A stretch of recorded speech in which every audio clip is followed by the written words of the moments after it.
بسم الله الرحمن الرحيم.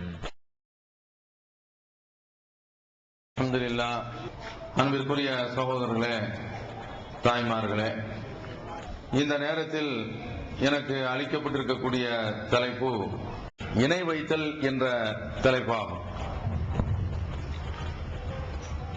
தௌஹீது ஜமாஅத் தோன்றிய காலத்தில் இருந்து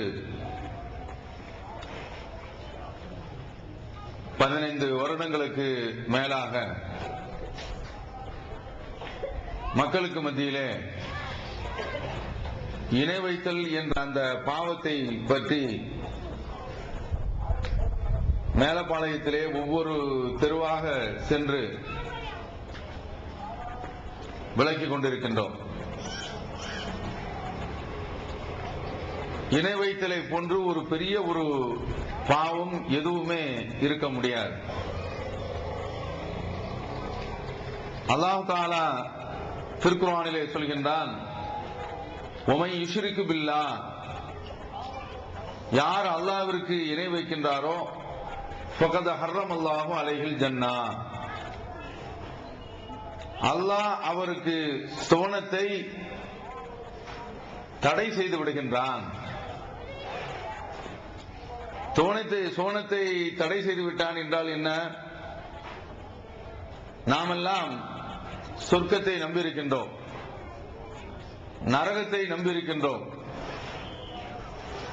மறுமையை நம்பியிருக்கின்றோம், கபருனுடைய வாழ்க்கையை நம்பியிருக்கின்றோம். இறந்த பிறகு உள்ள அந்த வாழ்க்கை தான் நிரந்தரமான வாழ்க்கை, அழியாத வாழ்க்கை. நரகத்தில் இருந்தாலும் நிரந்தரம், அல்லாஹ் காப்பாற்ற வேண்டும். சுவனத்தில் இருந்தாலும் நிரந்தரம். இந்த வாழ்க்கை நிரந்தரமானது என்று நம்பியிருக்கின்றோம். அப்படிப்பட்ட ஒரு நம்பிக்கையில் வாழக்கூடிய நாமோ அல்லாஹ்விற்கு இணை வைத்து விட்டோம் என்றால் அல்லாஹ் அந்த பாவத்தை ஒருபோதும் மன்னிப்பதே கிடையாது. இன்னல்லாஹ லா யக்ஃபிரு அன் யுஷ்ரக பிஹி, அல்லாஹ் தனக்கு இணை வைக்கப்படக்கூடிய அந்த பாவத்தை ஒருபோதும் மன்னிக்கவே மாட்டான் என்று அல்லாஹ் திருக்குர்ஆனிலே தெளிவாக தெரிவித்து விட்டான். இன்னல்லாஹ லா யக்ஃபிரு அன் யுஷ்ரக பிஹி வ யக்ஃபிரு மா தூன ذلك லிமன் யஷா, இது அல்லாத பாவத்தை தான் நாடியவர்களுக்கு விரும்பினால் மன்னிப்பான் என்று சொல்கின்றார். அதனால நம்மிடத்துல ஒருபோதுமே இணை வைப்பு என்ற அந்த பாவம் வந்துவிடக்கூடாது. இணை வைத்தல் என்றால் என்ன, அதையும் நாம் விளக்க வேண்டும். இணை வைத்தல் என்பது ரெண்டு அல்லாஹ் இருக்கிறான் என்று நம்பினால் மட்டும் இணை வைத்தல் என்பது கிடையாது. அல்லாஹ்விற்குரிய தன்மைகள் அவனுடைய அடியார்களுக்கு இருக்கின்றன. அல்லாஹ் எப்போதும் உயிரோடு இருக்கக்கூடியவன், அவன் மரணிக்கவே மாட்டான். இது அல்லாஹ்வுக்குரிய தன்மை. மனிதர்கள் எவ்வளவு பெரிய ஆளாக இருந்தாலும் சரிதான், அவர்கள் ஒரு குறிப்பிட்ட காலத்திலே மரணித்தே ஆக வேண்டும். வாழ வேண்டும் என்று இருந்திருந்தால் முஹம்மது நபி ஸல்லல்லாஹு அலைஹி வஸல்லம் அவர்கள் வாழ்ந்திருக்கலாம். அல்லாஹ் அவர்களுக்கு அந்த வாய்ப்பை வழங்கியிருக்கலாம். அவர்களே இறந்து விட்டார்கள். குல்லு நஃப்ஸின் தாயிகத்துல் மௌத், அல்லாஹ் திருக்குர்ஆனிலே சொல்கின்றான், எல்லா ஆத்மாவும் மரணத்தை சுவைத்தே தீரும், யாருமே இந்த மரணத்தை விட்டு தப்பவே முடியாது என்று சொல்லிவிடுகின்றான். அப்ப இந்த தன்மை இறந்து போன ஆட்களுக்கு இருக்கிறது என்று யாராவது நம்பினால் அது இணை வைத்தலாகும். இப்ப நாம இங்க பேசுறது, நம்ம பக்கத்துல பஜார்ல ஒரு கூட்டம் நடந்துகிட்டு இருக்குது, அத போல இன்னும் பல பகுதிகளில் கூட்டங்கள் நடக்குது. பல பகுதிகளில் இருந்து அல்லாஹ்வை அழைச்சிக்கிட்டு இருக்கிறாங்க. இது எல்லா இடத்திலிருந்து உலகத்தில், இப்ப மக்காவில இருந்து ஒரு கூட்டம் அழைச்சிக்கிட்டு இருக்கோம், அமெரிக்காவில இருந்து ஒரு கூட்டம் அழைச்சிக்கிட்டு இருக்கிறோம். இன்றைக்கு காலையில ஏர் இந்தியா எக்ஸ்பிரஸ் மங்களூர்ல இறங்கக்கூடிய அந்த சமயத்தில் மோதி அதனுடைய டயர் வெடிச்சு போய் 164 பேர் இறந்து போயிட்டாங்க பாக்குறோம். இப்ப அங்க இருக்கக்கூடிய அந்த மக்கள் இறைவனை நினைச்சு, அதுல ஒரு ஆள் இன்றைக்கு நான் டிக்கெட் எடுத்த நான் போக முடியல, ஆனால் இறைவன் என்னை காப்பாற்றி விட்டான் என்று சொல்கின்றார். அப்ப அவர் இறைவனை கூப்பிடுறாரு, பாதிக்கப்பட்டவங்க இறைவனை கூப்பிடுறாங்க. அவ உலகத்துல எங்கிருந்து எந்த பகுதியில கூப்பிட்டாலும் அல்லாஹ் அப்படியே கேட்பான். அது மாதிரியான ஒரு சக்தி யாருக்காவது இருக்கா? இருக்கும் என்று நம்பலாமா? நம்ப கூடாது. அல்லாஹ் உலகத்தில் எல்லா பகுதியில் உள்ளதையும் அப்படியே பார்க்கின்றான். இருட்டில் உள்ளதும் தெரியும், வெளிச்சத்தில் உள்ளதும் தெரியும். நாளைக்கு என்ன, அதாவது பார்வை என்ற அடிப்படையிலும் சரி, அதே போல மறைவான ஞானம், நாளைக்கு வர்றது இன்றைக்கு உலகத்தில் யாருக்குமே தெரியாது, இறைவனுக்கு தெரியும், அதையும் அறிகின்றான். அப்ப இத மாதிரி உலகத்தில் யாராவது அறிவார்கள் என்று நம்பினால் இணை வைத்தலாக ஆகிவிடும். இந்த பாவத்தை தான் நாம திரும்ப திரும்ப மக்களிடத்தில் சொல்லிக் கொண்டிருக்கின்றோம். நீங்கள் இணை வைத்து விடாதீர்கள், இணை வைத்து விட்டால் அந்த பாவத்தை அல்லாஹ் தஆலா ஒருபோதும் மன்னிக்கவே மாட்டான் என்று பிரச்சாரம் செய்து கொண்டிருக்கின்றோம். எத்தனையோ ஆலிம்கள்லாம் இருக்கிறாங்க, இந்த பிரச்சாரத்தை செய்ய மாட்டாங்க. அவர்கள் எல்லாம் சொல்லக்கூடிய பிரச்சாரம், அவுலியாக்கள்கிட்ட கேட்டா என்ன தப்பு, அவுலியாக்கள் நமக்காக வேண்டி சிபாரிசு செய்வாங்க, அவங்கள்ட்ட போய் நாம கேட்டோம் என்றால் இறைவன்ட அவங்க வாதாடி, இறைவன்ட மன்றாடி உதவி செய்யுங்க என்று பரிந்துரை செய்வார்கள் என்று சொல்கின்றார்கள். இப்படி சொல்லக்கூடிய இந்த வாதம் சரியான வாதமா? அதை ஒவ்வொருவருமே கொஞ்சம் சிந்திச்சு பார்க்கணும். ஆண்களும் பெண்களும் நிதானமாக சிந்தித்து பார்க்க வேண்டும். இப்ப ஒரு ஆள் இறந்துட்டாரு,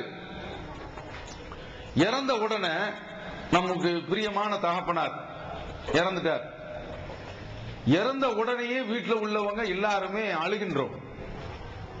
மகன் அழுகுறான், மனைவி அழுகுறாங்க, மக அழுகுறா, பேரன் பேத்திகள் அழுகின்றார்கள். இந்த அழுகை எதனால வருது? ஒரு ஆள் இறந்து போய்விட்டால் அழுகை எதனால வருது? இனிமேல் அவர் பார்க்க மாட்டார், இனிமே அவர் கேட்க மாட்டாரு, இனிமே அவர் எழுந்திருக்க மாட்டார். எழுந்திருக்கிறதுலாம் ஒரு பக்கம் இருக்கட்டும், அவர் மேல ஈ வருமே, அந்த ஈய பக்கத்துல இருந்து நாம தான் ஓட்டிக்கிட்டு இருப்போம்.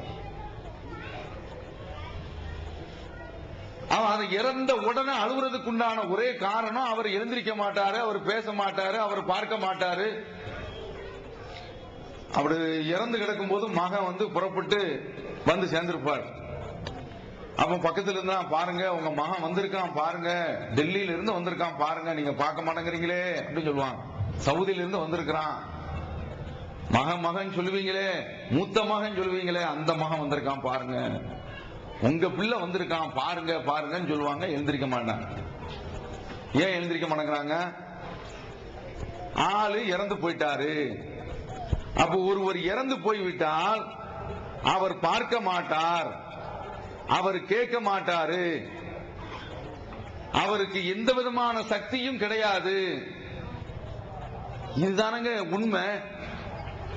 அவர் இறக்கமா, அதாவது அவர் இறக்கல அப்படின்னு சொன்னா கபூர்ல கொண்டு போய் புதைக்க கூடாது, வீட்லயே வச்சுக்கிறோம்.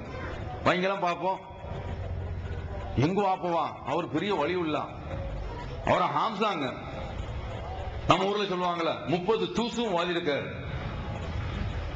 ஹாப்சா பெரிய ஆலிம்சா. வீட்டுல நீங்க வச்சீங்களாக்கும் ஒரு நாள் தான் தாக்கு பிடிக்கும்.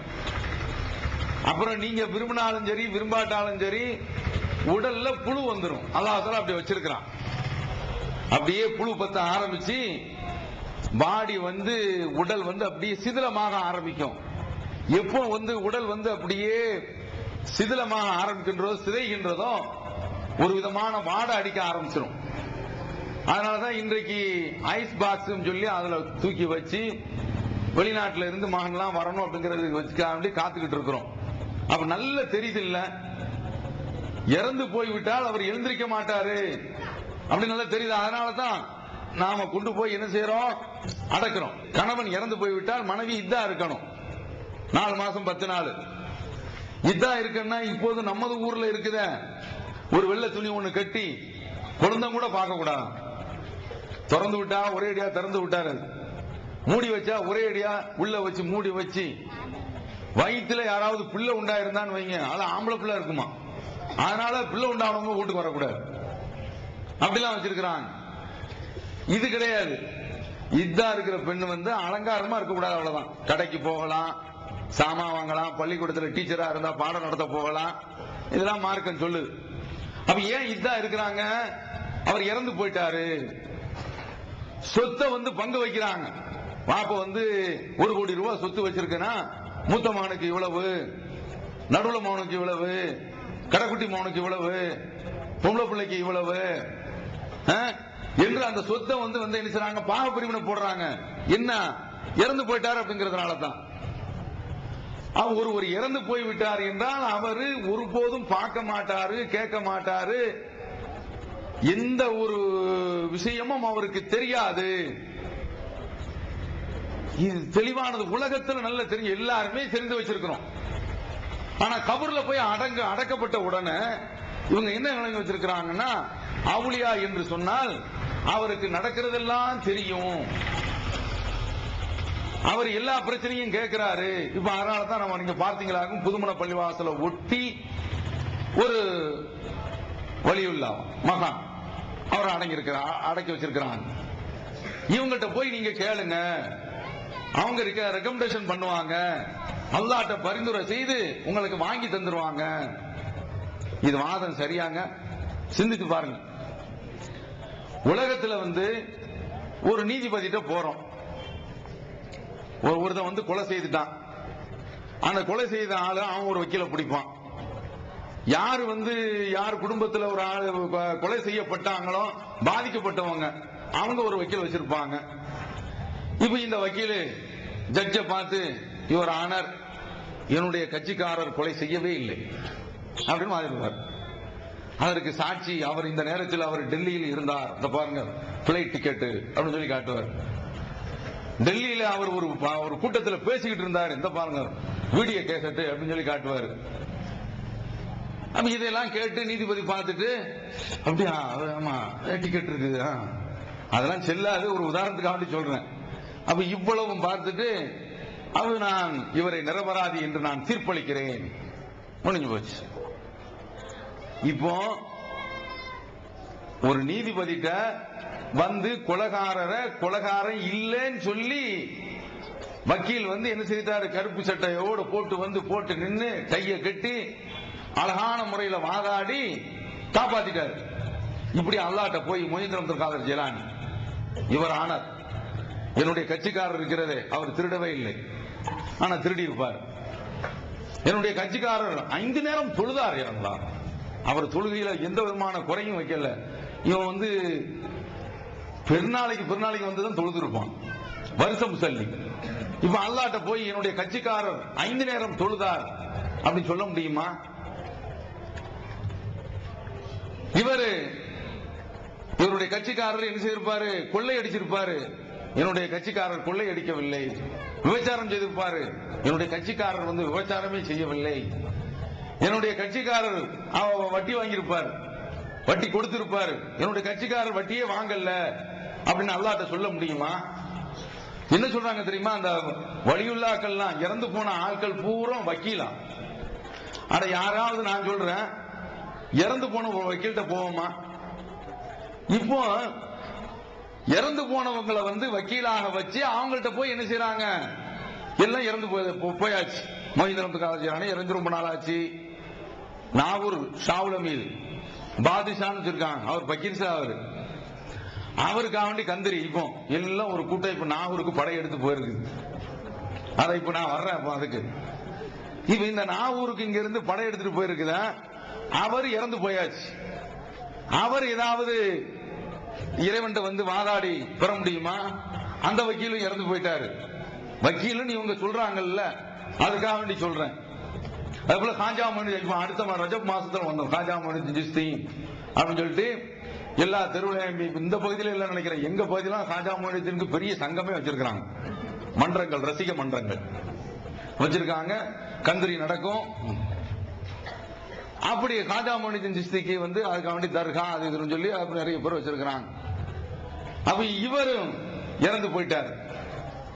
அதே போல சையத் அலி ஃபாத்திமா, ஆத்தங்கர சையத் அலி ஃபாத்திமா, அந்த பொம்பளை நாடாச்சின்னு வேற சொல்றாங்க. அந்த சையத் அலி ஃபாத்திமா நம்ம ஊர்ல உள்ள வேனுக்கு பேர் பூரா சையத் அலி ஃபாத்திமா தான் வச்சிருக்காங்க. வேனுக்கு பேர் நாங்குநேரில் ஆக்சிடென்ட் ஆகிடுது, போறவன்லாம் மூத்தா போறாங்க. புரியுதா? அப்ப இந்த மாதிரி ஆத்தங்கர சையத் அலி ஃபாத்திமா இவங்க. அதற்கடுத்து அழகான கடலோரம் வாழ்கின்ற பீமாவா, அங்க போய் பார்த்தீர்களாக்கும் எல்லாம் கட்டப்பீடி குடிக்கிறவனுவோம், கஞ்சா அடிக்கிறவன், இவ்வளவுதான் அங்க கிடக்கிறானுவோம்.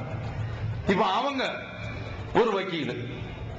அத போல ஏர்வாடியில இப்ராஹிம் ஷா, திருநெல்வேலி ஏர்வாடி இல்ல, ராமநாதபுரம் ஏர்வாடி, அவர் ஒரு வக்கீல். இந்த வக்கீல் எல்லாமே டெட் பாடி, இறந்து நாளாகி போச்சு.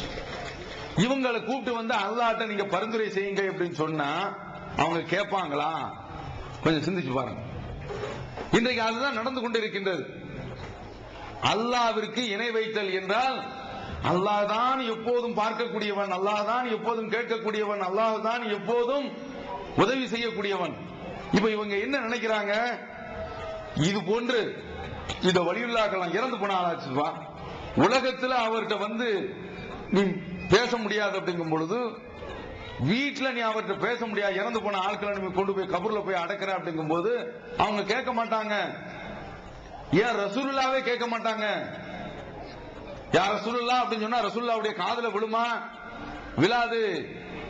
இன்னக மையத்துன் இன்னகும் மையத்துன், நீங்களும் இறந்து போய் விட்டீர்கள், அவர்களும் இறந்து போகக்கூடியவர்கள் அல்லாஹ் தஆலா சொல்றான். அப்போ ரசூலுல்லாவே கேட்க மாட்டாங்க அப்படின்னு சொன்னா மற்ற ஆட்கள்லாம் கேட்பாங்களா? அப்படி நாம நம்பலாமா? அப்படி நம்பினால் அவன் முஸ்லிம் கிடையாது. இதுதான் நாங்க சொல்றோம். இப்படி யாராவது நம்பி விட்டால் அவங்க நிரந்தர நரகத்துக்கு போயிருவாங்க. இப்ப என வைத்து விட்டு இப்படி இறந்து போறாங்கல்ல, இறந்து போன ஆட்களுக்கு சொர்க்கமே கிடையாது. இந்த உலகத்துல நம்ம பார்க்கிறோம். அதாவது தப்லீக்ல வந்து என்ன செய்வாங்கன்னா ஒரு கதை ஒண்ணு சொல்லுவாங்க. தூண்டில் போடுவான், தூண்டில் போடுவான். தூண்டில் போட்டவனா அதுல மண்புழு தொங்கிக்கிட்டு இருக்கும்.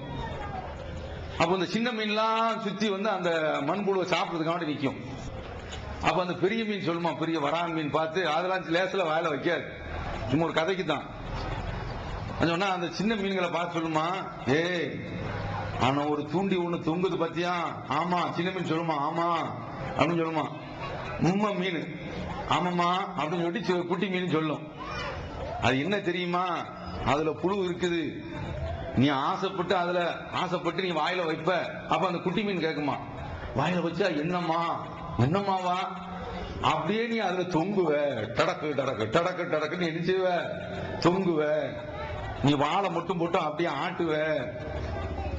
அப்படியா? அதுக்கு முன்னால என்ன நடக்கும்? ஒருதான் உன்னை அங்க மேல தூக்கிடுவான் எமலோகத்துக்கு. தூக்கின உடனே நீ கரையில போய் விழுந்துருவ. கரையில போய் விழுந்தவன அப்புறம் என்ன நடக்கும் அப்படிம்பாங்க. உன்னை இங்க இருந்து ஒரு கூடையில போட்டு கொண்டு போவான். கூடையில கிடந்து நீ அடிச்சுக்கிட்டே கிடப்ப, படக்கு படக்கு படக்குன்னு அடிச்சுக்கிட்டே கிடப்ப. அங்கிருந்து கொண்டு போய் அதுக்கடுத்து என்னமா செய்வான்? அங்கிருந்து கொண்டு போறானா ஒரு வீட்டுல வந்து தெரு தெருவா வந்து எம்மா மீன் வேணுமா மீன் வேணுமான்னு சொல்லி விற்பாங்க. வித்த உடனே வீட்டுல ஒரு பொம்பளை வாங்குவாங்க. அதுக்கடுத்து என்ன நடக்குமா? வாங்கி வரா மீன் தானே நல்லா வந்து உன்னை தரையில வச்சு உரசுவாங்க. உரசுவாங்க உரசுவாங்க. அப்புறம் என்ன நடக்கும்? உரசும் பெரிய அருவமனை, மொட்டை அருவமனை இருக்கும். அந்த அருவமனையில தூக்கி உன்னை அப்புறம் என்னமா நடக்கும்? அறிஞ்ச உடனே உன் தலை வேற உடல் வேற போயிடும். ஒவ்வொரு துண்டா உன்னை வெட்டுவாங்க. அப்புறம் என்ன நடக்குமா? அந்த குடிமீன் கேட்குமா? அப்புறம் வந்து என்ன செய்வான், பெரிய சட்டி ஒண்ணு வச்சிருப்பான். அப்புறம் என்ன நடக்கும், அதுல எண்ணெயை ஊற்றுவான். அப்புறம் என்ன நடக்கும், தீய வைப்பான். அப்புறம் என்ன நடக்கும், நல்ல கொதின்னு கொதிக்கும். அப்புறம் என்ன நடக்கும், உன் மேல வந்து மொளாத்துல தடவி சட்டியில போடுவான். சட்டியில போட்டோம் அதுல கிடந்து நீ என்ன செய்வ, கொதின்னு வந்து குதிப்ப. அவ்வளவுதான், முடிஞ்சு போச்சு. அப்புறம் என்ன நடக்கும், அந்த மனுஷங்கிற ஹயவான் சாப்பிட்டு நீ மலமா வெளியில போயிருவ, முடிஞ்சு போச்சு. அவ்வளவு சங்கதித்தமா. அதனால இந்த தூண்டிக்கு போயிடாத. இப்போ இத மாதிரி இந்த உலகத்துல யாராவது ஒரு ஆள் இறந்து அங்க என்ன நடக்குதுன்னு சொல்றதுக்கு வந்தால் நமக்கு பிரச்சனை கிடையாது. அப்படி யாருமே வரப்போறது கிடையாது. யாருமே என்ன செய்ய மாட்டாங்க, வரமாட்டாங்க.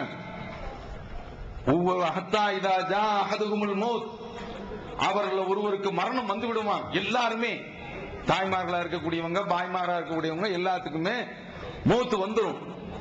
வந்த உடனே கால ரப்பிர்ஜிஊன், இறைவா என்னை உலகத்துக்கு விட்டுரு. எல்லாருமே சக்கராத்து ஹால்ல கடந்து கெஞ்சுவாங்க, இறைவா என்னை நீ விட்டு விடு அப்படின்னு சொல்லும் போது அல்லாஹ் சொல்லுவானா, கல்லா இன்னஹா கலிமத்துன் ஹுவ காயிலுஹா, இதை எல்லோருமே சொல்லுவான். ஒமின் வராயிகும் பர்ஸகும் இலா யௌமி யுபஅஸூன், அவ்வளவுதான், முடிஞ்சு போச்சு. ஒரு திரை ஒன்று தொங்குகின்றது. இந்த திரையை கிழிச்சுக்கிட்டு அந்த உலகத்தில் இருந்து இங்கு யார் வர முடியாது, இங்கு உள்ளவங்க அங்க என்ன நடக்குதுங்கிறது பார்க்க முடியாது. கியாமத்து நாள்ல தான் இனிமே எழுப்பப்படுவாங்க. அல்லாஹ் குர்ஆன்ல சொல்றான். மூமின்ங்கிற அத்தியாயத்துல இந்த செய்தியை நமக்கு சொல்றான். நாம என்ன விளங்கணும், இறந்து போய்விட்டால் அங்க என்ன நடக்கிறதுன்னு தெரியாது. அங்க உள்ளவங்க இங்கு வந்து எதுவுமே நமக்கு தகவல் சொல்ல மாட்டாங்க. குர்ஆன் தான் சொல்லுகிறது அங்க என்ன நடக்க போகுது, அங்க என்ன நடக்க போகுதுங்கிறத குர்ஆன் தான் சொல்லிக் கொண்டிருக்கின்றது. நீங்க பாருங்க, இங்க இருந்து அரபு நாட்டுக்கு போறாங்க. ஊர்ல வந்து எந்த வேலையுமே பார்க்க மாட்டான். அரபு நாடு அப்படின்னு சொன்ன உடனே நம்ம ஊர்லயும் வந்து கடன் கொடுக்கறாங்க. சரி வெளிநாட்டுக்கு போகட்டும் விசாவுக்கு அப்படின்னு சொல்லிட்டு விசாவுக்கு கொடுக்கறாங்க. இங்க இருந்து வெளிநாடு போறான். வெளிநாடு போகும்போதே வந்து சொல்றாங்க, எப்ப அங்க போவாத, உன்னை ஆடு மேய்க்க விட்டுருவானோ. இல்ல எனக்கு வந்து பெட்ரோல் பங்க்ல வேலை, 8 மணி நேரம் டியூட்டி, 2 மணி நேரம் ஓட்டி அப்படின்னு சொல்லிட்டு போவான். இங்க இருந்து போன உடனே அவன் அரபி நேரா கார்ல வச்சு ஒரு காட்டுல போய் கொண்டு போய் விட்டுருவான். காடுனா இந்த மாதிரி லைட்லாம் இருக்காது. நைட்டு பூரா தவளை சத்தம் தான் கேட்கும். நைட்டு ஃபுல்லா தவளை சத்தம் தான். காலையில ஆடு, அதுவும் அரபு நாடு, நம்ம நாட்டினுடைய வெள்ளாட்டு நாத்தமே தாங்க முடியாது. அந்த நாட்டினுடைய ஆடு இருக்குது, கடுமையான நாத்தம். கொண்டு போய் போட்டுருவான். மழை பெஞ்சாலும் அங்கதான், வெயில் அடிச்சாலும் அங்கதான். நாங்கெல்லாம் போயிருக்கிறோம். போய் பார்த்தமாகும் வண்டு பூச்சி எல்லாமே சுத்திக்கு நிற்கும். நைட் அப்படியே வந்து கம்முன்னு இருட்டா இருக்கும். இப்ப யாராவது நீங்க வந்து இந்த ரயில்வே ஸ்டேஷனுக்கு போவீங்களா, நம்ம ஊர் ரயில்வே ஸ்டேஷனுக்கு நைட்ல அங்க போய் படுப்பீங்களா? படுக்க மாட்டியா? அங்க அப்படி கொண்டு போய் விட்டுருவான். விட்டுட்டு உங்க வீட்டுல இருந்து கடிதம் வரும், உமாவுக்கு உடல்நிலை சரியில்லை அப்படின்னு சொல்லி. அந்த கடிதத்தை நம்ம ஊர் நம்ம நாடு மாதிரி கிடையாது. போஸ்ட்மேன் வந்து ஒவ்வொரு வீடா பார்த்து 14ஆம் நம்பரு 15ஆம் நம்பரு பார்த்து கொடுக்குறாங்களா, அந்த மாதிரிலாம் கொடுக்க மாட்டான். ஒரு தபால் பெட்டி இருக்கும், அங்க மொத்தமா கிடக்கும். அவன் என்ன செய்வானா, மாசத்துக்கு ஒரு தடவை போவான். உடல்நிலை சரியில்லைன்னு சொல்லி தபால் வந்திருக்கும். அந்த தபாலா அவன் ஒரு மாசம் கழிச்சு உங்கள்ட்ட வந்து தருவான். உமக்கு உடல்நிலை சரியில்லையே அப்படின்னு சொல்லிட்டு கவலையா படிச்சுக்கிட்டு இருப்ப. அங்க அந்த உடல்நிலை சரியில்லைன்னு தான், காய்ச்சல் தான் படிச்சுக்கிட்டு இருப்ப. இங்க உமா இறந்தே போயிருப்பான். இதுதான் அரபு நாட்டினுடைய நிலைமை. இங்க அங்க இருந்தாங்க. போய் சேர்ந்த உடனே அங்க இருந்துட்டு என்ன செய்வான் தெரியுமா, காக்கா நான் ஊருக்கு போகணும் அப்படிமா. இங்க வீட்டுல மனைவிக்காரி நல்லா இருப்பியோ, அவர் அங்க அனுப்பி விட்டுறாதியோ, கடங்காரன் வாசல பள்ளமாக்குறான். இவங்க சொல்லுவாங்க, அப்ப அங்கிருந்து இங்க வர முடியுமா என்று கேட்டால் வந்து விடலாம். அங்கங்க ஏதாவது கடனை வாங்கி ஊருக்கு அப்படி நிறைய பேர் வந்திருக்கிறாங்க. அப்படி நிறைய பேர் போகும்போது நிறைய இடத்துல பயணிச்சலாம் சொல்லி ஒவ்வொரு வீட்டுல சாப்பாடுலாம் வச்சு, இப்ப அங்கிருந்து வந்து வீட்டுல வந்து நுழையிறதுக்கே அவனுக்கு வெக்கமா இருக்கும். என்ன வந்துட்ட? ஆமா வந்துட்டேன். என்னப்பா வந்துட்ட? சீக்கிரம் வந்து இல்ல பிடிக்கல, நான் வந்துட்டேன், முடிஞ்சு போச்சு. அங்க என்னன்னா ஆடு ஒட்டகம் அதெல்லாம் மேய்க்க சொல்லிருப்பான். அதனால ஓடி வந்தாச்சு. உலகத்துல இப்படி வந்துருவோம், மறுமையில நம்ம அங்கிருந்து திரும்ப வர முடியுமா? கொஞ்சம் நினைச்சு பாருங்க, கொஞ்சம் நினைத்து பாருங்கள். அதைத்தான் தௌஹீத் ஜமாத் சொல்கின்ற இந்த ஆலிம்சாக்கள்லாம் எல்லாருமே சொல்லிடுவாங்க, அவுலியாக்கள்கிட்ட கேளுங்க, அவுலியாக்கள்கிட்ட கேளுங்க, அவுலியாக்கள்கிட்ட கேளுங்க அப்படின்னு சொல்லிடுவாங்க. இவங்களை சொல்றதை கேட்டு நீங்க ஏமாந்துறாதீங்க. மர்ம உலகத்திற்கு போயிட்டு இங்க யாருமே என்ன செய்ய முடியாது, திரும்ப வர முடியாது. ஒன்று சொர்க்கம் அல்லது நரகம், ஒன்று சொர்க்கம் அல்லது நரகம். இந்த ரெண்டுல ஏதாவது ஒண்ணும் முடிவாகி போய்விடும். அங்க வந்து மாத்துறதுக்கே மர்ம உலகத்துக்கு போயிட்டு இந்த உலகத்திற்கு கபூர்ல இருந்து இங்க வர முடியாது, மாஷர்ல இருந்து இங்க வர முடியாது. அதனாலதான் வந்து நாங்க துடிச்சு துடிச்சு ஒவ்வொரு இடத்திலும் போய் சொல்றோம், வேதனையோடு சொல்றோம், மன வருத்தத்தோடு சொல்கின்றோம், நீங்கள் திரிந்து விடுங்கள், அல்லாஹ்விற்கு இணை வைக்காதீங்க. நீங்க கொஞ்சம் சிந்திச்சு பாருங்க, சக்தி யாருக்கு இருக்குது? இன்றைக்கு எல்லா தாய்மார்கிட்டையும் கேட்போம், அல்லாஹ் தாங்க எல்லாம், அப்படித்தானே சொல்றீங்க? நாங்க என்ன சொல்றோம், அந்த அல்லாஹ்ட்ட கேளுங்க. ஏன் வலியுல்லாக்கள்கிட்ட போறீங்க? அல்லாஹ்வை பற்றி உள்ள நம்பிக்கை அன்றைக்கு அரபு நாட்டில் உள்ள மக்களுக்கு இல்லாமல் போனதா? பாருங்க, அல்லாஹ் தஆலா குர்ஆன்ல சொல்றான், வலையின் சால்தகும் மன் கலக்க சமாவாத்தி வல்லரும், வானங்களையும் பூமியையும் படைத்தவன் யார் என்று நீங்கள் அவர்கிட்ட கேட்டால், வசஹர ஷம்ஸ வல் கமர, சூரியனையும் சந்திரனையும் வசப்படுத்தி வைத்திருக்கின்றானே அவன் யார் என்று கேட்டால், யகுலுன்னல்லாஹ், அவர்கள் அல்லாஹ் தான் என்று பதில் சொல்வார்கள். இன்றைக்கு நாமளும் நம்புறோம், அல்லாஹ் தான் நம்புறோம். தாய்மார்கள் என்ன சொல்றாங்க, அல்லாஹ்வுலப்பா பிள்ளைய தரணும் அப்படித்தானே சொல்றீங்க, அல்லாஹ்வுலப்பா பிள்ளைய சுகமாக பிறக்க வைக்கணும் அப்படின்னு சொல்றீங்க, அல்லாஹ் தானப்பா நமக்கு நோயை தர்றான். இப்படி எல்லாம் நம்பக்கூடியவங்க ஏன் வலியுல்லாட்ட போறீங்க? நாங்க கேட்கிற கேள்வியில என்ன தப்புன்னு பாருங்க. தமிழ்நாடு தௌஹீத் ஜமாத்தின் புதிய வெளியீடு, மாதம் ஒரு பிரசுரம், கட்டுரைகளின் தொகுப்பு, விலை ரூபாய் 120 மட்டுமே. கிடைக்கும் இடம் TNTJ வீடியோ விஷன், நம்பர் 30, அரமனைக்காரன் தெரு, மண்ணடி, சென்னை 1. வலியுல்லாக்கிட்ட போய் அவரை இறந்து போயிட்டார், இறந்து போன ஆளு பார்க்க மாட்டார், இறந்து போன ஆளு கேட்க மாட்டார். அவங்கள்ட்ட ஏன் போய் நீங்க கேட்கறீங்க? அல்லாஹ்ட்டே கேளுங்க. எப்போதும் உங்களை பார்த்து கொண்டிருக்கக்கூடிய அந்த ரப்புட்டையே கேளுங்க. எப்போதும் உங்களுக்கு உதவி செய்து கொண்டிருக்கக்கூடிய அந்த இறைவன்கிட்டயே கேளுங்க. வேற யார்கிட்டையும் போய் நீங்க கேட்காதே என்று சொல்றது தப்பா? தெரிஞ்சு பாருங்க. அன்றைக்கு அரபு நாட்டில் இப்படித்தான் அந்த மக்கள் அதை சொல்றதுக்கு தான் ரசூலுல்லாஹ் வந்தாங்க. அரபு நாட்டில் வந்து அல்லாஹ்வை தெரியாம கிடையாது. பாருங்க எப்படி இருந்திருக்காங்க பாருங்க. வானத்தில் இருந்து உலகின் சாழ்த்தகும் மன்னசல மின சமாயிமான், வானத்தில் இருந்து தண்ணீரை இறக்கியவன் யார்? பஹயாபிகள் அரவ் மின் பாதி மோத்தியா, வானத்தில் இருந்து தண்ணீரை கொண்டு வந்து அந்த செத்து கிடந்த அந்த பூமியை உயிர்ப்பித்தவன் யார் என்று நீங்கள் கேளுங்கள். யகுலுன்னல்லாஹ், அவர்கள் அல்லாஹ் தான் என்று பதில் சொல்வார்கள். பாருங்க, ஃபைதா ரகிபு ஃபில் ஃபுல்கி, கப்பல்ல அவங்க பயணம் செய்யும் போது தஅவல்லாஹ் முக்லிஸீன லஹுத்தீன், அல்லாஹ்வை மட்டும் அவர்கள் உருக்கமாக, வேற யாரையுமே கூட மாட்டாங்க, அல்லாஹ் மட்டும் தான் கூடுவாங்க. இப்படி இவர்கள் பிரார்த்தித்து கரைக்கு வந்தவுடனே பலம்மா நஜ்ஜாஹும் இலல் பர், அவர்கள் கரைக்கு வந்து விட்டார்கள் என்றால் இதான் முஷ்ரிகூன், இணை வைக்கின்றார்கள். அரபு நாட்டில் உள்ளவனாவது அந்த கடந்த காலத்தில் அப்படி இருந்தான். இப்ப என்ன நடக்குது தெரியுமாங்க? பிரசவ நேரத்தில் வந்து சொல்லி கொடுக்கறாங்க, மொஹிதீன் சொல்லு. மொஹிதீன்னா யார்? அவருக்கு என்ன தெரியும்? அவருக்கும் இந்த பிரசவத்துக்கும் என்ன சம்பந்தம்? அவர் பிரசவ டாக்டராங்க. மொஹிதீனை கூப்பிடுறீங்கள, அவர் வந்து நர்ஸா அல்லது இந்த இதுக்காக வேண்டி கைனகாலஜிஸ்ட் அப்படின்னு சொல்லுவாங்களே, அதுக்கு படிச்சவரா? ஏன் மொஹிதீனை நீங்க கூப்பிடுறீங்க? அவருக்கும் இதற்கும் என்ன சம்பந்தம்? பிள்ளை தந்தது அல்லாஹ், கருவுல உருவாக்குனது அல்லாஹ், அதை வளர்த்தது அல்லாஹ், அதற்கு வந்து உங்களுடைய வயிற்றுல உணவு கொடுத்தது அல்லாஹ், அதற்கு உயிர் மூச்சை கொடுத்தது அல்லாஹ், சுகமாக பிறக்க வைத்தது அல்லாஹ், அப்படி பிறக்க வைக்க போவது அல்லாஹ். அப்படி பிறக்கக்கூடிய அந்த குழந்தைக்கு வந்து நல்ல விதமாக பிறக்கணும் அப்படின்னு சொல்லிட்டு அல்லாஹ்ட்ட கேட்கறதுக்கு பதிலாட்டு நீங்க மொஹிதீனை கூப்பிட்டு கேட்கலாமா? கொஞ்சம் சிந்திச்சு பாருங்க. இதுதான் நாம சொல்றோம். அப்ப அன்றைக்கு அரபத்துல உள்ளவன் கடல்ல மாட்டிக்கிட்டால் கூட அவன் அல்லாஹ்வை தான் கூப்பிட்டான். ஆனா நம்ம சமுதாயம் மோசமான சமுதாயம், யாரை கூப்பிடுறாங்க? மொஹிதீனை கூப்பிடுறாங்க. பாருங்க, அவங்கள படைச்சது யாருன்னு கேட்டா அல்லாஹ் தான் சொல்லுவாங்க. வானங்களையும் பூமியை படைச்சது யாருன்னு கேட்டா அல்லாஹ் தான் சொல்லுவாங்க. வானமும் பூமி யாருக்கு சொந்தம் என்று கேட்டால் அல்லாஹ் தான் என்று சொல்வார்கள்.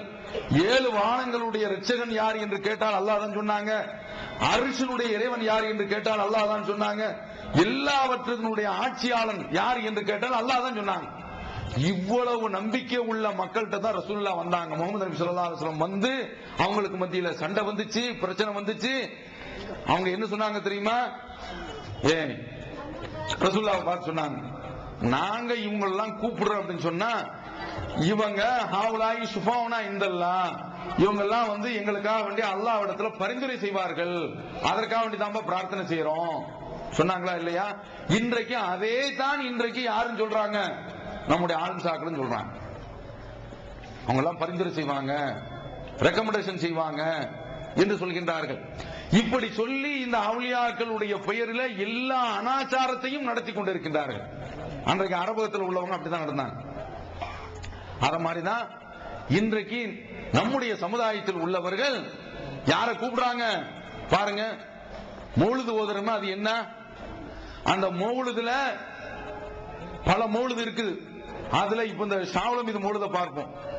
அதுல சொல்றாங்க, யா சாஹிபன் நாகூரி குல்லி நாசிரி, யா சாஹிபன் நாகூர், நாகூர் ஆரே. என்ன சொல்றாங்க? நாகூர் ஆரே குல்லி நாசிரி, எனக்கு நீங்கள் உதவி செய்திடுங்கள். யார கூப்பிடுறாங்களா? ஷாவுலம் இது பாஷாவை கூப்பிடுறாங்க. எதற்கு உதவி செய்யணுமா?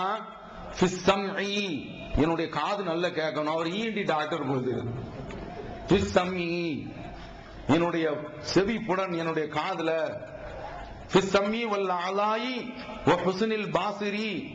நல்ல பார்க்கக்கூடிய இந்த பார்வையில வந்து நீங்க வந்து எனக்கு உதவி செய்யுங்க அப்படின்னு சொல்லி கேக்குறாங்களே. அவர் இறந்து போயிட்டார். இப்ப அவர்கிட்ட போய் கேக்குறீங்களா? கண்ணை தந்தது யாருங்க? சிந்திச்சு பார்க்க வேண்டாமா? கண்ணை தந்தது யாரு? காதை தந்தது யாரு? என்ன அற்புதமான ஒரு படைப்பு காது அப்படிங்கிறது. அப்ப இந்த உறுப்புகள்ல உதவி செய்யுங்கன்னு சொல்லிட்டு நாகூரார நீங்க கூப்பிடுறீங்களா? அவர் ஏதாவது பதில் சொல்வாரா?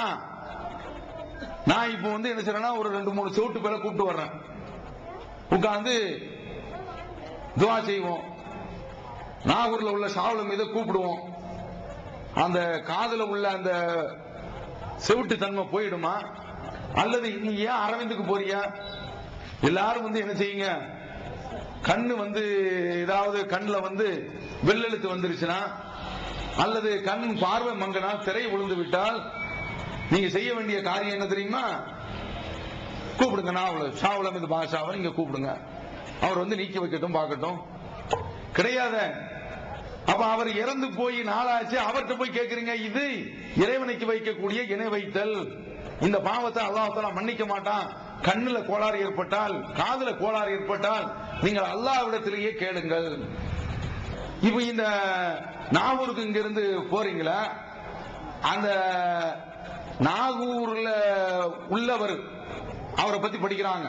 யாரு? நாகூர்வா படிக்கிறார். நமனை விரட்ட மருந்தொன்று இருக்கின்றது நாகூர் தர்காவிலே. இப்ப என்ன செய்யும் தெரியுமா? யார் யாருக்கெல்லாம் சக்கராத்து கால் வருதோ அவனை பூரா நாகூர்ல அந்த இதுல கொண்டு போய் போட்டார். போயிட்டா மலக்குள் மௌத், நாகூர் தர்காவில் பங்கு நம்ம போகக்கூடாது அப்படின்னு சொல்லிட்டு எல்லா மலக்குள் மௌத்தும் போயிடுவான். ஆனா ஷாவுலம் மீதே இறந்து போயிட்டாரப்பா, நம்ம அவரால் விரட்ட முடிஞ்சா? முடியல. இந்த பிணிக்கென்று இந்த பிணிக்கென்று இல்லாமல் எல்லாத்துக்கும் அவர்கிட்ட மருந்து இருக்குதான். நல்ல பெரிய மருந்து கடை வச்சிருப்பார் போல் தெரியுது. இப்படி சொல்றீங்களா? இப்ப அவர் உயிரோடு இருந்தாரா? அவர் இறந்து போயிட்டார். அடுத்து அந்த நாகூர்ல நடக்கக்கூடிய அனாச்சாரம் வந்து என்ன? அல்லாஹு அக்பர், தாங்க முடியாதுங்க. நான் தஞ்சை மாவட்டத்தில் வேலை பார்க்கும் போது வாரம் வாரம் நாகூருக்குலாம் போவேன். போறதுக்கு காரணம் வந்து என்ன? ஜியாரத். ஜியாரத்னா என்ன? அரபில தமிழ்ல என்ன அர்த்தம்? சந்திப்பு. சந்திப்புனா என்ன? வரக்கூடிய பொம்பளையே சந்திக்கிறது, அவ்வளவு. அவன் வந்து யாசின் ஒதுக்கிட்டு இருப்பான். யாரு? யாசின் குர்ஆன் இலாக்கியம். இந்த பிகர் நல்ல சூப்பரா இருக்கா, இந்த கிளம்பி முஸ்லிம் தன்சீல் இங்க வாங்க வாங்க அப்படின்னு சொல்லுவான். திருந்திர கோமனாலம்மா அப்படின்னு சொல்லிட்டு அந்த வசனங்களை ஓதிக்கிட்டு இருக்கும் போதே கண்ணு அப்படியே மேஞ்சிக்கிட்டு இருக்கும். இவ்வளவும் அந்த தர்காவில் நடக்குது. ஏமாற்று வேலை. இரண்டாவது, அந்த தர்காவில் போய் நீங்கள் நின்றீர்கள் என்றால் செருப்பை தூக்கி தலையில வைப்பான். இப்ப 2 பேரும் சண்டை போடும்போது பேசிக்கிட்டே இருக்கும்போது செருப்பால் அடிப்பேன்னு சொன்னோம்னா அவனுக்கு கோவம் வந்துடும். என்னடா சொன்ன நீ? செருப்பால் அடிப்பேன். நாகூர்ல அவர் போட்ட அந்த மொட்டை செருப்பை தூக்கி தலையில தூக்கி வைக்கிறான். இத போய் ஆம்பளையும் பொம்பளையும் தலையில வச்சுக்கிறான். இது என்னப்பா இது? இரண்டாவது, மயில் இறகு. மயில் ரகுக்கு ஏதாவது மகிமை இருக்கா? கோழி ரகு மாதிரி தான் அது. நீங்க வாங்க, கோழி ரகு வச்சு நான் மூஞ்சில தடை போடுறேன். இதுக்கும் இந்த மயில் ரகுக்கு என்ன சம்பந்தம்? அங்கிருந்து நாகூருக்கு போறீங்களே, என்ன ஏதாவது ஒரு பிரயோஜனம் இருக்குதா? ஏதாவது ஒரு பயன் இருக்குதா? அதுல இங்க இருந்து கிளம்பி போறாங்க ஒரு பெருங்கூட்டம், சாவளமி 1 இருந்து 14 வரைக்கும். அங்க வந்து கொடி வரை ஏற்றி ஆகும். அதுல இன்னொரு பைத்தியக்கார தனத்தை பாருங்க. இப்ப நம்ம டவுன்ல எல்லாம் வந்து தேர் இழுப்பாங்க, ஊரு கூடி தேர் இழுத்தல் அப்படின்னு சொல்றாங்கல்ல, தேர் இழுக்கிறாங்க. சரி, அதாவது அவன் என்ன செய்யறான், தரையில ஓடுன்னு நினைச்சிட்டு இழுக்கிறான், கைத்த கட்டி பெரிய வந்து பக்தியோட வந்து செஞ்சுவாங்க, தேர் இழுக்கிறாங்க. சரி, அவங்களுடைய நம்பிக்கை அதை இழுத்துட்டு போறாங்க. நாகூர்ல என்ன செய்யறான் தெரியுமாங்க? இப்ப என்ன நடந்துகிட்டு இருக்குது? எவ்வளவு விண்கலத்தை வந்து இங்க இருந்து அனுப்பிட்டு இருக்கான் தெரியுமா சந்திர மண்டலத்துக்கு? சேலஞ்சரு பல பெயர்கள்ல வந்து இங்க இருந்து அனுப்பிட்டு இருக்கான். சந்திர மண்டலத்துல வாழலாமா? பூமியை நாசமாக்கியாச்சு, இந்த சந்திர மண்டலத்துல போய் நாசமாக்கணும் இல்ல, அதுக்குண்டான வேலையெல்லாம் பண்ணிக்கிட்டு இருக்கான். அதுக்கு வந்து கோடி கணக்கில் அனுப்பிட்டு இருக்கான், பணத்தை செலவழிச்சு. சந்திர மண்டலத்துல நிலம்லாம் புக் பண்ணிட்டானோ நிறைய பேர், பெரும் பணக்காரங்க எல்லாம், பெரும் பணக்காரங்க எல்லாம் வந்து என்ன செய்யறானுவா, நிலம்லாம் புக் பண்ணிட்டான். அவ்வளவு அளவுல வந்து இன்னைக்கு அறிவு வளர்ச்சி வந்து வளர்ந்து போயிருக்கு. சந்திர மண்டலத்துல போய் மண் எடுத்துட்டு வந்துட்டான், எப்படி இருக்குன்னு சொல்லி பார்த்துட்டு ஆம்ஸ்ட்ராங் போய் அப்படியே ஏதாவது சந்திர மண்டலத்துல இப்ப என்ன பாக்குறாங்க தெரியுமா?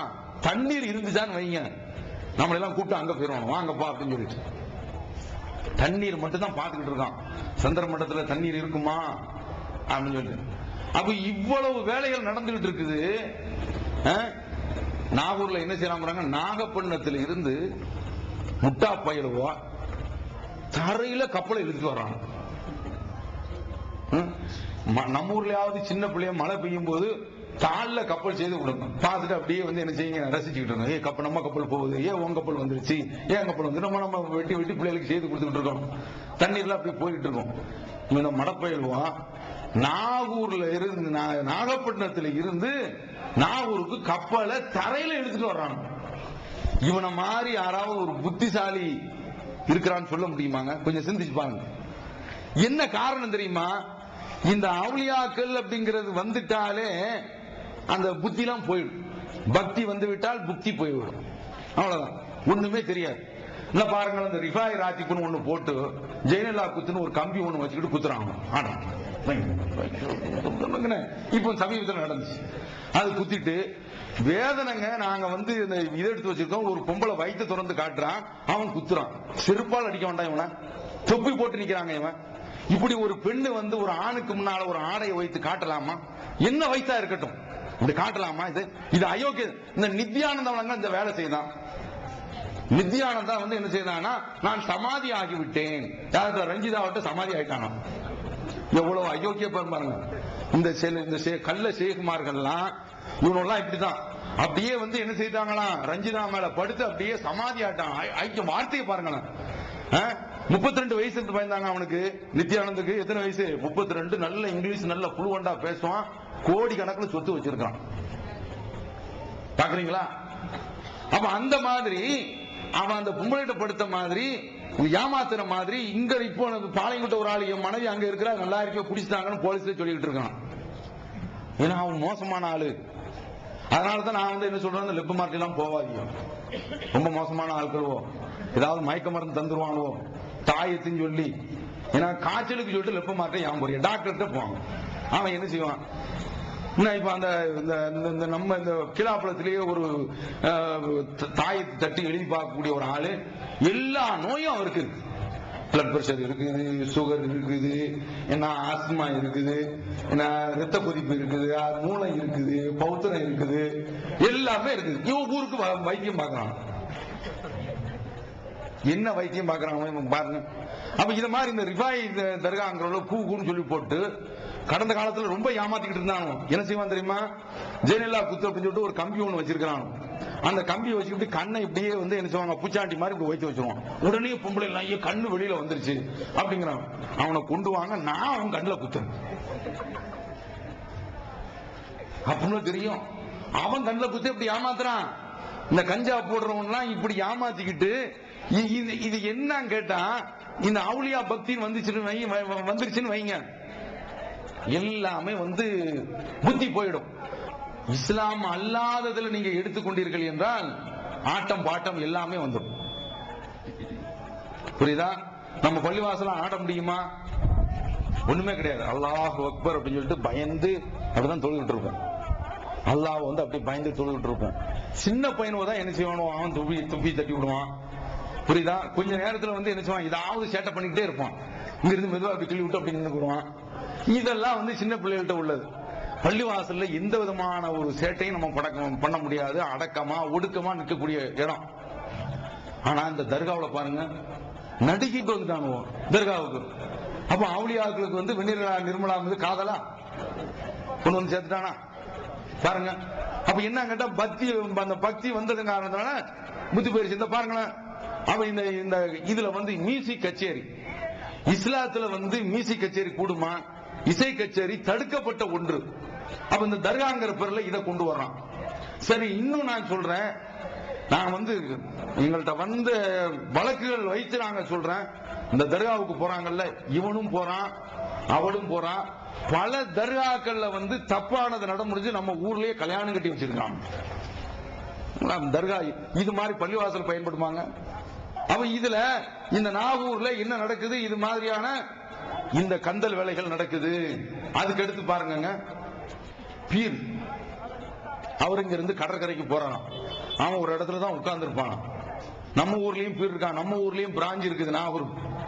நாகூருக்கு நம்ம ஊர்ல பிராஞ்ச் இருக்குது. இங்கிருந்து புறப்பட்டு பீர்பானை போவோம். இங்கிருந்து போவோம். இங்க இருந்து பீர்பானை புறப்பட்டு போவோம். வீசுப்பள்ளியில இருந்து கிளம்பி போகுது. அதுக்கு போலீஸ் பாதுகாப்பு. அந்த பானை உடஞ்சிடக்கூடாதுன்னு இங்கிருந்து மீரா பள்ளிவாசலுக்கு போனா அந்த மீரா பள்ளிவாசல் அங்க கட்டி வச்சிருக்கிறான். இங்கிருந்து வரிசையா ஊர்வலத்தோட போய் இதனால வரைக்கும் ரெட்டை யானை வச்சுட்டாங்க. இப்போ ரெட்டை யானை எல்லாம் 10 மடங்குன்னு சொல்லிட்டு ஆட்டோவில் கொண்டு வந்துட்டாங்க. போய் இறங்கிட்டே போகுது. நாளைக்கு கழுதையில வச்சு கொண்டு போவாங்க. இப்படியே இறங்கிய போகுது. நாளைக்கு அது கழுதை விட்டுச்சுன்னு வைங்க, அவ்வளவுதான். முன்னாலேயும் விடும் பின்னாலேயும் விடும். புரியுதா? அப்ப அந்த மாதிரி நாளைக்கு கழுதையில வச்சு கொண்டு போயிருவாங்க. இங்கிருந்து இப்ப என்ன செய்யறாங்க, இங்கிருந்து கொடி எடுத்துட்டு போறது, இது அங்க போய் ஏத்துறது. இப்ப ஒரு தேசிய கொடி ஏத்துறாங்க. அதுல ஒரு அர்த்தம் இருக்கு. நாடு சுதந்திரம் பெற்றுச்சு, அது நினைவோட நம்ம ஏத்துறோம். இந்த கொடி ஏத்துறதுல என்ன? அவர் இறந்து போயிட்டாரு. இறந்து போனதுக்கு இந்த கொடிக்கு அது எல்லா கொடியும் பச்சை கொடி தான். அதுல பிறை, அது உள்ளக்க நட்சத்திரம்.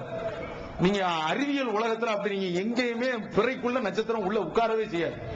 நட்சத்திரம் அது எங்கேயோ எவ்வளவோ தூரத்துல இருக்கு. மில்லியன் கணக்குல சந்திரன் ஒரு குறிப்பிட்ட தூரத்துல இருந்துன்னா அதை விட பல மில்லியன் கணக்குல, அதனாலதான் ரொம்ப சிறுசா தெரியுது. இவன் என்ன செய்யறான், பிறையும் பொழுதுமா.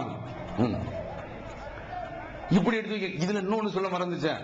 இந்த ரெட்டை யானை கொடி வரும்போது அந்த யானை வர்றது போது தெருவுல எல்லாம் பெண்கள் நல்ல தூத்து, அது விட்டே போடணும் இல்ல, சாதாரணமா விட்டே போட்டா சம்மதம் இருக்க, நல்ல தூத்து வச்சு தண்ணீர்லாம் அது போட்டு என்ன செய்யும், ஒண்ணுக்கு இருக்கும் பாருங்க. அல்லாஹ் அக்பர், மனுஷன் ஒண்ணுக்கு இருந்தாலே 1 லிட்டர் இருக்கான்.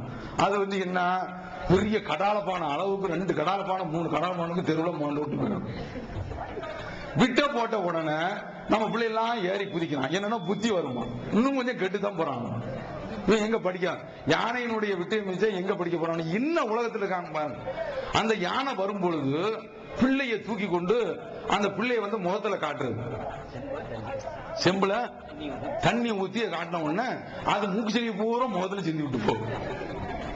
தும்பிக்கையில அதனுடைய தும்பிக்கையில என்னங்க இருக்குது, மனுஷனுக்கு மாதிரிதான் அதுவும். அல்லாஹ் தஆலா இந்த நாசியை எப்போதுமே பிசு பிசுப்போடு தான் வச்சிட்டு இருக்கான், நமக்கு பாதுகாப்புக்காக வேண்டி.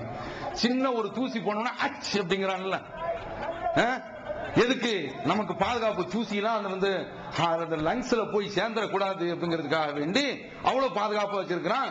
இது பூரா கழிவு. அதனாலதான் ஆஹ் அப்படின்ன நம்ம ஆளு வீட்டுல இருந்து துப்புன பிறகுதான் சைக்கிள் காலம் முந்து போய் தெரியாம துப்பிச்சு அப்படிமா அந்த மாதிரி துப்பிக்கிட்டு இருக்கிறான். இது பூரா சளி, மூக்கு உள்ளது வாயில வரும், வாயில உள்ளது சமயத்துல மூக்கிலையை எடுத்து இது பண்ணுவோம். இதே போலதான் அந்த யானையினுடைய தும்பிக்கையிலேயே அந்த சளி இருக்குது. இதை கொண்டு போய் பிள்ளைகளுடைய மூஞ்சில வச்சா அந்த பிள்ளைக்கு காலரா வரும், பேதி எடுக்கும், வாந்தி வரும், என்ன எல்லாமே ஏற்படும். இப்படி கொண்டு போறாங்களா. அதுக்கடுத்து இந்த பீரு சொல்லணுமே, இது ரெட்டையான கொடி. இவர் இங்க இருந்து போனா எலுமிச்சம்பழத்தை இங்க இருந்து அப்படியே கடல்ல எரியறான். அதை போய் பிடிக்கிறதுக்கு ஓடுறாங்க. எலுமிச்சம்பழம் என்னப்பா இது, ₹1 நான் தர்றேன்.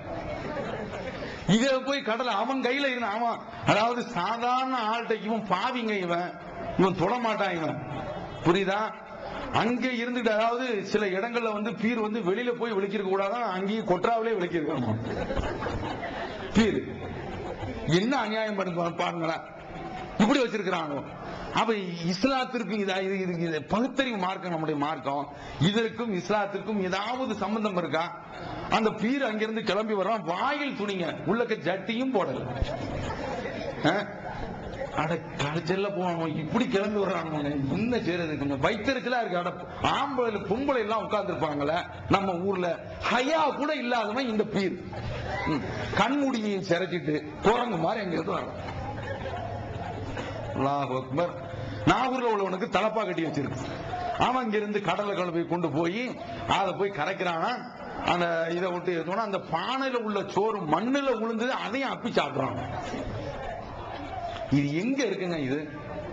அவன் எதற்கு இதை சொல்றானா, அல்லாஹ்வே குர்ஆன்ல சொல்றாங்க பாருங்க, ஒமா கான ஸலாத்துகும் இந்தல் பைத்தி இல்லா முகாம் வ தஸ்தியா. அவர்களுடைய வணக்கம் எப்படி இருக்கும் என்றால் கைத்தட்டுதல். பாருங்க, பஞ்சா வரும் பாத்தீங்களா, எல்லாம் ஹிப்பியா கிளம்பி வந்து விசில் அடிச்சுக்கிட்டே வருவாங்க பஞ்சா.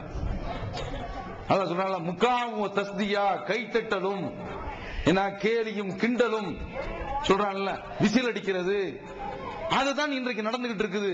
அப்ப இது எப்படி மார்க்கத்தினுடைய அடிப்படையில வணக்கமாக ஆகும் சிந்திச்சு பாருங்க. இதுதான் வருது.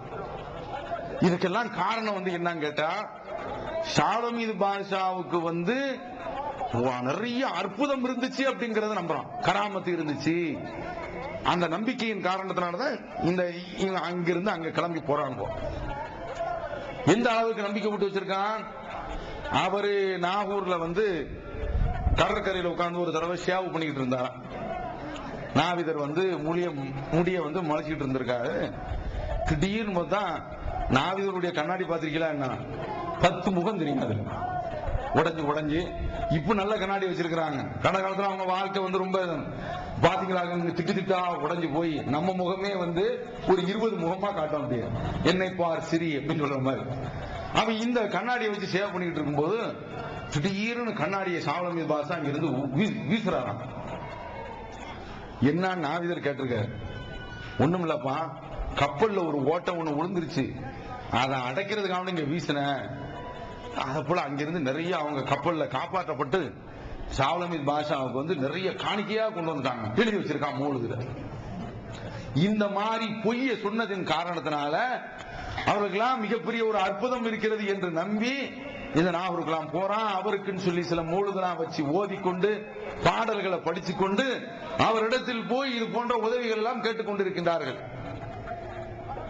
இஸ்லாம் இது அல்லாஹ்ட்ட கேளு, இவங்கள்ட்ட எல்லாம் கேட்கறதுல எந்த விதமான ஒரு பயனும் கிடையாது, இந்த பயணம் எல்லாம் வேஸ்ட். குல் ஹல் நுனப்பியுக்கும் பில் அக்ஸரீனா அமாலா, மிகப்பெரிய நஷ்டத்துக்குரியவர்களை உங்களுக்கு அறிவிக்கவா, அல்லதீன வல்ல ஸையும் ஃபில் ஹயாத்தி துன்யா, அவர்களுடைய அமல்கள் எல்லாம் இந்த உலகத்திலேயே பாழாகி போய்விட்டனவும், யஹ்ஸபூன அன்னஹும் யுஹ்ஸினுன சுன்ஆ, உலகத்துல நாம நல்ல காரியம் செய்து கொண்டு இருக்கின்றோம் என்று நினைக்கின்றார்களே. கெட்ட காரியத்தை செய்யறான், ஆனா நல்ல காரியத்தை செய்யற மாதிரி அவன் நம்பிக்கிட்டு இருக்கான். இப்படி மோசமான ஆட்களாக நீங்கள் ஆகிவிடாதீர்கள். ஒரு ட்ரெயின்ல போறாங்க, ட்ரெயின்ல டிக்கெட் எடுக்காமயே போறோம், அப்படி போகக்கூடாது. செக்கிங் இன்ஸ்பெக்டர் வந்து நம்மளை பிடிக்கிறான். பிடிச்ச உடனே உனக்கு ஃபைனு, உடனே நான் ஜெயில போடுறேன் அப்படின்னு சொல்றான். அவன் பாதிக்கப்படுறான, அவன் வந்து சரி நாம தப்பு செய்தோம், தண்டனை அனுபவிக்கிறோம் அப்படின்னு அனுபவிச்சுக்கிறான். ஆனால் அதே சந்தர்ப்பத்தில் டிக்கெட் எடுத்துட்டு போயிருக்கிறான். எடுத்துட்டு போய் செக்கிங் இன்ஸ்பெக்டர் வந்து பார்க்கிறான், அந்த டிக்கெட் வந்து ஏமாற்றப்பட்ட டிக்கெட் அப்படின்னா அந்த வைத்தறிச்ச தாங்க முடியுமாங்க? அப்படி பாதிக்கப்பட்டவன், நம்ம காசு கொடுத்து டிக்கெட் எடுத்து வந்திருக்கோம், இந்த ஏஜென்ட் பைய ஏமாத்திட்டான்னு சொல்லிட்டு ஆத்திரப்படுவானா இல்லையா? வைத்திருக்கப்படுவான இல்லையா? அத மாதிரிதான் நாங்க சொல்றோம். இந்த ஏஜென்ட்கள் இருக்கிறாங்களே, இந்த ஆலிம்சாங்கிற ஏஜென்ட், நீங்க அவுலியாக்கள்கிட்ட கேளுங்க, அவங்க ரெக்கமெண்டேஷன் பண்ணுவாங்க அப்படின்னு சொல்லி நம்மளை ஏமாத்துவாங்க. ஏமாந்துறாதீங்க. ஏமாந்தனா எப்படி ட்ரெயின்ல வந்து நம்ம மாட்டுவோமோ அத மாதிரி மஹ்ஷர்ல மாட்டிடுவோம். மஹ்ஷரில் மாட்டி விட்டால் அங்கிருந்து ஒருபோதும் நாம் இந்த உலகத்திற்கு திரும்ப வர முடியாது. நிரந்தர நரகம். அல்லாஹ் நம்மை காப்பாற்ற வேண்டும். வெயில் அடிச்சுச்சுங்க, என்ன வெயில், அவனுக்கு வந்து கொப்பளம் கிளம்பிருச்சு. அதுவும் இப்போது உள்ள கோடை காலம் இருக்க, கடந்த காலத்தில் உள்ள கோடை காலம் மாதிரி இல்ல, ரொம்ப கொடுமையா இருக்கு. அப்படியே கொப்பளம் கொம்பளமா கிளம்புறது. நைட்ல பேன் ஓடுதுன்னு தான் படுத்திருக்கிறோம். தலைக்கு கீழே பார்த்தா அப்படி வேர்வையா இருக்கு. இப்படி பிறண்டு படுத்தா வேர்வையா இருக்குது. எங்கு பார்த்தாலும் அனல் தாங்க முடியல. அப்ப இந்த உலகத்துல உள்ள இந்த அனலையே நம்ம தாங்க முடியலங்கும் போது, நரகத்துல நமக்கு மேலையும் நெருப்பு, கீழையும் நெருப்பு, வலது பக்கமும் நெருப்பு, இடது பக்கமும் நெருப்பு, நெருப்பிலேயே குளித்துக் கொண்டிருப்போம். அல்லாஹ் நம்மை காப்பாற்ற வேண்டும். சிறுக்கு வைத்து விட்டால் அப்படிப்பட்ட ஒரு தண்டனை கிடைத்துவிடும். அந்த பாவத்திற்கு நாம பலியாயிடக்கூடாது. இது ரொம்ப வேதனைக்குரிய விஷயம். என்ன கேட்டா, ஹஜ்ஜுக்கு போயிட்டு வந்திருக்கிறாங்க, மக்காவுக்கு ஹஜ்ஜுக்கு போயிட்டு வந்த ஆட்கள் என்ன செய்யறாங்க, வந்து நாகூருக்கு போறான், தர்காவுக்கு போறான், முஹிதீன்ங்கிற திக்ர் செய்யறான். நீ மக்காவுல போய் அல்லாஹ்வுல போய் அழைச்ச, அவனை அழைச்சிட்டு வந்து அல்லாஹ் மட்டும்தான், அவன் தானே கூப்பிட்டுருக்கான், என்னை ஹஜ்ஜு செய்யின்னு கூப்பிட்டுருக்கான். படைச்ச ரப்பல் ஆலமீன் ஏகத்துவத்திற்காக வேண்டி உள்ள ஒரு சென்டர், ஏகத்துவத்தை நிலைநாட்டிய ஒரு இடம். அங்க வந்து உன்னை நீ தூய்மைப்படுத்தணும் அப்படிங்கறத அல்லாஹ் தான் அழைக்கிறான். அங்க போயிட்டு வந்து இங்க வந்து என்ன செய்யறானா, இவன் இது போன்று இணை வைக்கின்றான். அல்லாஹ் அவருக்கு நாங்க சொல்ற கருத்தை தயவு செய்து நீங்க சிந்தித்து பாருங்க. அல்லாஹ்வுக்கு தான் எல்லா சக்தி இருக்குது, அவனை மட்டும் கேளுங்கன்னு சொல்றோம். இது தப்பாங்கிறத யோசிச்சு நீங்க அல்லாஹ்ட்டையே கேளுங்க. சாகிற வரைக்கும் அல்லாஹ்ட்டே கேளுங்க. இதுதான் நமக்கு சுவனத்தை பெற்று தரும், நிரந்தர சொர்க்கத்தை நமக்கு தரும், நிரந்தர நரகத்தை விட்டு நம்மை காப்பாற்றும். அல்லாஹ் தஆலா அப்படி பாக்கியமிக்க மக்களாக நம்மை ஆக்கி வைப்பானா என்று கூறி நிறைவு செய்கிறேன். வாஹிரு தஅவானா அல்ஹம்துலில்லாஹி ரப்பில் ஆலமீன். அஸ்ஸலாமு அலைக்கும் வரஹ்மத்துல்லாஹி வபரகாத்துஹு. அல்லாஹ்